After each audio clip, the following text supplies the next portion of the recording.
Over 1,000 years ago, in what is now southern Nigeria, stood one of Africa's greatest kingdoms, Benin, a civilization of artistry, power, and mystery. Its walls stretched wide, marketplaces bustled with traders, and the royal palace gleamed at its heart. This was a world where symbols spoke and bronze told history. In the center of this splendor was the Oba, king and spiritual leader. Around him, hereditary guilds of artisans labored endlessly. The brass casters, the carvers, the bead makers, every guild mastering their craft under the royal court. The brass casters, highest among them, known not simply as craftsmen, but as sacred guardians of memory. Their works would become legendary. These were the guild masters of bronze. These guild masters used a technique called the lost wax process.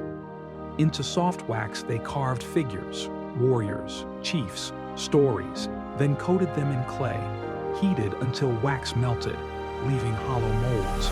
Molten bronze, poured in, hardened. Time, fire, and hands shaped enduring art. The palace was not only a place of work but of pageantry. Ceremonial processions, coral beads bright, drums sounding, dancers moving in rhythm. Bronze plaques hung from palace pillars told of feats, foreign visitors, kings, queen mothers. Each panel a window into a story. One such plaque might show a warrior, shield raised. Another, the Ioba, the queen mother, adorned in coral beads, her face stylized with power.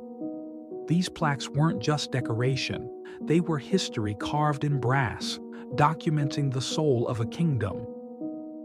In the late 19th century, the tide of change crept in. European traders and officials pressed into West Africa. Rumors of disruption, breaches of tradition. The Oba's court remained proud, but pressure mounted, external, diplomatic, ultimately violent. Then came 1897, the moment that would rewrite history. British forces, claiming insult and disturbance, marched into Benin. The royal palace was set ablaze. Thousands of artifacts, altars, plaques, ceremonial regalia were seized. The Oba, Ovonramwen Nogbaisi, would soon be exiled. The guilds scattered, a heritage was stolen. These treasures were loaded into crates, shipped to Europe, dispersed among museums, private collectors. In London, Berlin, Paris, their stories splintered. Families in Benin saw their ancestral legacy exported, their history reassembled by others. For over a century, many of these bronzes remained far from home, displayed in grand museum halls, beautiful, but separated from the soil, spirit, and people that birthed them.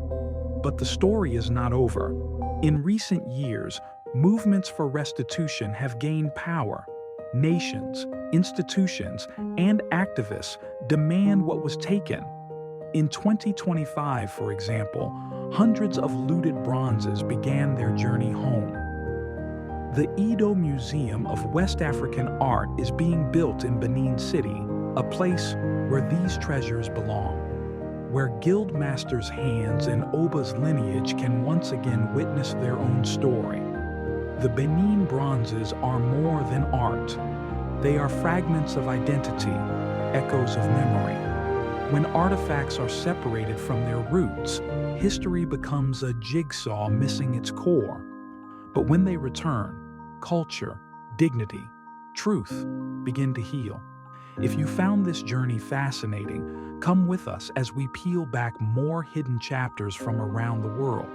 Subscribe, because more mysteries await, and let's ensure every voice, every story is heard.